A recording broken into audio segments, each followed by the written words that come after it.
Hello friends, இன்றைக்கி உருளைக்கிழங்கு வச்சு கட்லெட் தான் பண்ண போகிறோம். அதுக்கு என்னென்ன பாருங்கன்னா, இந்த சைஸ் உருளைக்கிழங்கு 2 எடுத்து கட் பண்ணி வேக வச்சு வச்சுருக்கேன். வேக வச்சு அதை மசிச்சுக்கணும். நம்ம உங்களுக்கு எத்தனை விசில் வேணுமோ அத்தனை விசிலுக்கு இந்த இப்படி வச்சாலே எடுத்தாலே இந்த பிறகு வந்துடும். அழகாக அவ்வளோ தூரம் நல்லா வேகணும். வேந்தோடனே நீங்கள் மத்து வச்சும் பண்ணலாம், நம்ம கை வச்சும் பண்ணலாம், இப்படியும் பண்ணிக்கலாம். அந்த பிறகு நல்லா வெந்துச்சு பாருங்க. இந்த அளவு வேகணும். வெந்தோடனே எல்லாத்தையும் மசிச்சு வச்சுக்கணும். ஒன்றுனா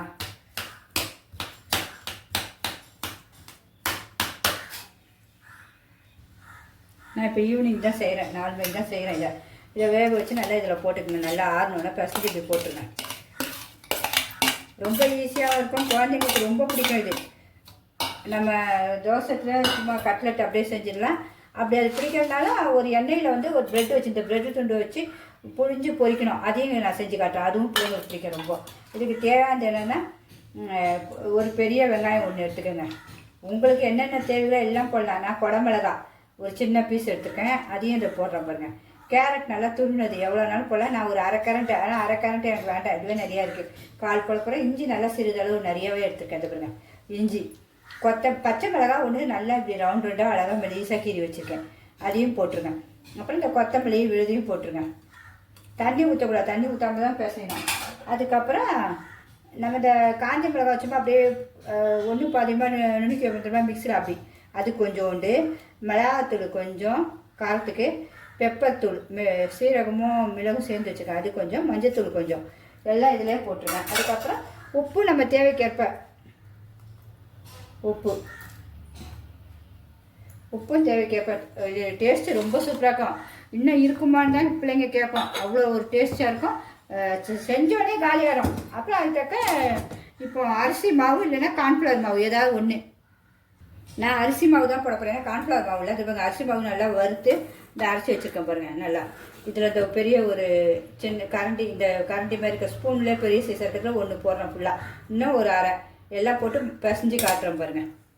நல்லா எல்லாம் சேர்த்து கையிலே பிசையலாம். இதில் பிசைய வாட்டம் வராது, அப்படியே கையிலே எல்லாம் கலக்கி பிசையலாம். கேரட் கூட எல்லாத்தையும் போட்டுலாம் நினைக்கிறேன். நிறையா நல்லா தான் இருக்குது.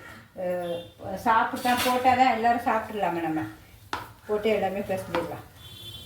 நல்லா பிசையும், தண்ணியே கிடையாது, இதுலேயே அழகாக பிசைப்பட்டுரும். எண்ணெய் தடைக்கான எனக்கு எண்ணெய்லாம் தேவைப்படல, நல்லா அழகாக வந்திருக்கு. ஏன்னா தண்ணியே இல்லை பார்த்தீங்கன்னா, எவ்வளோ கரெக்டாக நம்ம செஞ்சுருக்கோம் பக்குவம். அதனால் சூப்பராக பக்குவம் கரெக்டாக இருந்துச்சுன்னா சூப்பராக வரும். இதை வச்சு வீட்டு நம்ம கட்லெட் சைஸ் நல்லா தட்டிக்கலாம். உங்களுக்கு எப்படி சைஸ் வேணாலும் தட்டிக்கலாம். டேஸ்ட்டுக்கு ரொம்ப டேஸ்ட்டாக சுவையாக இருக்கும். எல்லாம் வீட்டில் உள்ள பொருள் பார்த்திங்கன்னா ஹெல்த்தியாக இருக்கும், உடம்புக்கும் ரொம்ப ஆரோக்கியம். நான் பார்த்து செய்கிறேன். நம்ம உடம்பு எந்த இதுவும் ப்ராப்ளம் வரக்கூடாது. நம்ம ஒரு 50 வயசுக்கு அப்புறம் எல்லாருமே ஹெல்த்தியாக சாப்பிட்ணும் கண்டிப்பாக. அதுக்காக இப்போ செஞ்சுட்டு சரி நான் செய்கிறதே ஒன்று போடுவேன், அதுக்காக இப்போ சரி போடலான்னு தான் போடுறேன். உங்களுக்கு பிடிச்சிருந்தா எல்லோரும் கண்டிப்பாக சப்ஸ்கிரிப்ஷன் பண்ணி பாருங்கள். ஏன்னா இதேமாதிரி பயனுள்ளது எல்லோரும் செய்கிறாங்க, எவ்வளோ செய்கிறாங்க நம்ம பொருள்களை வச்சு. இந்த தேவையில்லாத அந்த வெண்ணெய்னால எனக்கு பிடிக்க மாட்டேங்குது, ஏன்னா நெஞ்சிலே நிற்கும். சின்ன பிள்ளைங்க ஓகே, நம்மளாம் சாப்பிட முடியாது பார்த்தீங்களா. எங்கள் வீட்டில் கூட சொல்லுவாங்க, விதவிதமாக செய்ப்பா, இதை பழசுங்களே சரி. நான் சொன்னேன் பழசை இப்போ புதுப்பிக்கணும்ப்பா, டாக்டர்ஸே பழசு தான் எல்லாத்தையும் இப்போ கொண்டு வராங்க, அதான் உடம்பெல்லாம் கெட்டு போச்சுன்னு. இப்போ 8 கட்லெட் வந்திருக்கு இதில். அதுக்கப்புறம் இப்போ வேறு மாதிரி உங்களுக்கு எண்ணெயில் பொரிக்கிறதுக்கும் 2 காட்டுறேன் பார்த்தீங்கன்னா, அதுக்கு வந்து இந்த ஷேப்பில் நல்லா உருட்டி வச்சுருக்கேன். கொஞ்சம் நல்லா இது இப்படி ரவுண்டாக இப்படி நீட்டாக உருட்டி வச்சுட்டு அதுக்கு 2 ப்ரெட் எடுக்க போகிறேன். இப்போ ஒரு ப்ரெட் தான் எடுத்துருக்கேன், அதை உங்களுக்கு நான் காட்டுறதுக்காக தான். இந்த ப்ரெட்டுடைய ஓரத்தை அப்படி கட் பண்ணிடுங்க 4 பக்கமும். நான் ஒரு பக்கத்தை கட் பண்ணி, காக்கா ஒரே கற்று சமையல் பண்ண விடலை. சரிண்ணா அதுக்கு ஒரு பாதி கொடுத்தேன், பாவம்ல, அதுக்கும் பசிக்கும்ல, 3-4 மணி ஆகிடுச்சு, ஸ்நாக்ஸ் வேணும்ல. இப்போ இதுவும் காக்காவுக்கு தான் கொடுக்க போகிறேன். இதை இப்படி கட் பண்ணி வச்சுங்க. இன்னொரு ப்ரெட்டு எடுத்துகிட்டு வரேன் இருங்க. இந்த பார்த்திங்கன்னா 2 ப்ரெட்டு இப்படி கட் பண்ணி எடுத்து வச்சுருக்கேன். இது 2 உருட்டி வச்சுருக்கேன். இதுக்கு அடுத்தது சொல்கிறேன். இதை பொரிச்சிட்டு நம்ம அடுத்தது அதையும் பார்ப்போம். எண்ணெய் ஊற்றிக்கலாம். சும்மா நம்ம சாதா எப்பவும் நம்ம யூஸ் பண்ணுற கோல்டு விண்டர் தான். இவ்வளோ எண்ணெய் தான் ஊற்றிருக்கேன். இந்த பாருங்க, இது கொஞ்சம் காயட்டும்.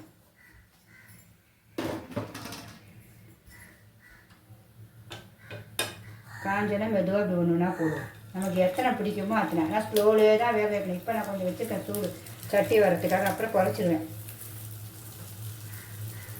குறைச்சிட்டேன். நமக்கு 4 பிடிக்குது, ஏன்னா 4 நாளாக போதில் 4 தானே இருக்குது. அது அப்படியே பொறுமையாக வேகட்டும், நம்ம தொடைய வேண்டாம். இன்னொரு கடாய் வச்சுருக்கேன், எண்ணெய் கடாய் வச்சுருக்கேன். அதை கொஞ்சம் ஸ்லோ பண்ணிடலாம். அதுக்கு இந்த தண்ணியை லைட்டாக இப்படி தொட்டு இந்த ப்ரெட்டில் இப்படி தொட்டு இப்படி அமைக்கிடுங்க. இப்படி அமைக்கிட்டால் ப்ரெட்டில் இருக்க தண்ணி எல்லாம் போயிடும். நல்லா அழுத்தணும், கொஞ்சம் ப்ரெஸ் பண்ணி அழுத்தி வச்சு பாருங்கள். இது பாருங்கள், இப்படி க்ளீனாக இருக்கும்.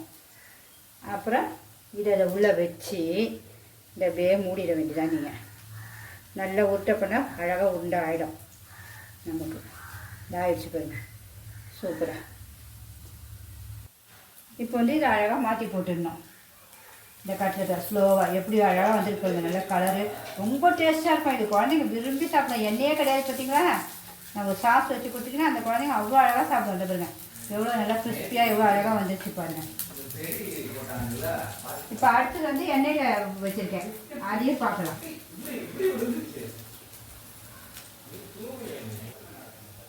இப்போ அதுவும் நம்ம ப்ரெட்டில் போட்ட பார்த்தீங்களா, அதுவும் அழகாக நல்லா வந்துச்சு. அது ரொம்ப மொறுமுறுன்னு வரும், ஏன்னா ப்ரெட்டு பார்த்தீங்களா.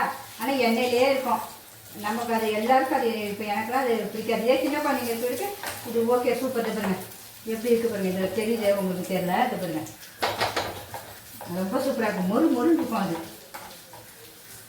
ரொம்ப கிறிஸ்பியாக ரொம்ப நல்லா பிடிக்கும், எல்லாருக்குமே பிடிக்கும் இது. ஃப்ரெண்ட்ஸ், அந்த ப்ரெட்டை போட்டு பொரிச்சிட்டு எடுத்துகிட்டு இருப்பாங்க, எவ்வளோ ஒரு முறுன்னு கிறிஸ்பியாக இருக்குங்க. அதை எடுத்துகிட்டு இனிமேல் இதை மட்டும் நம்ம போட்டு இருப்பாங்க. இது இன்னும் கலர் வெந்துட்டு தான் இருக்குது. ஏன்னா இன்னும் நல்லா உள்ளே இருக்கவதெல்லாம் வேகணும். இல்லை உங்களுக்கு உருளைக்கிழங்கு வெந்திருந்தாலும் காய்கறி எல்லாம் வேகணும் இல்லை, அதுக்காக தான் அப்படியே மெதுவாக மாற்றி போடுறேன். ஆனால் அதுவும் அழகாக ஒரு எண்ணெயே இல்லை பாருங்கள். ஈவினிங் ஸ்நாக்ஸ் எவ்வளோ சூப்பரான ஸ்நாக்ஸ் பாருங்கள், ஹெல்த்தியாக. இப்போ அடுத்த செட்டையும் போட்டுருவோம். லைட்டாக இவ்வளோதான் எண்ணெய்.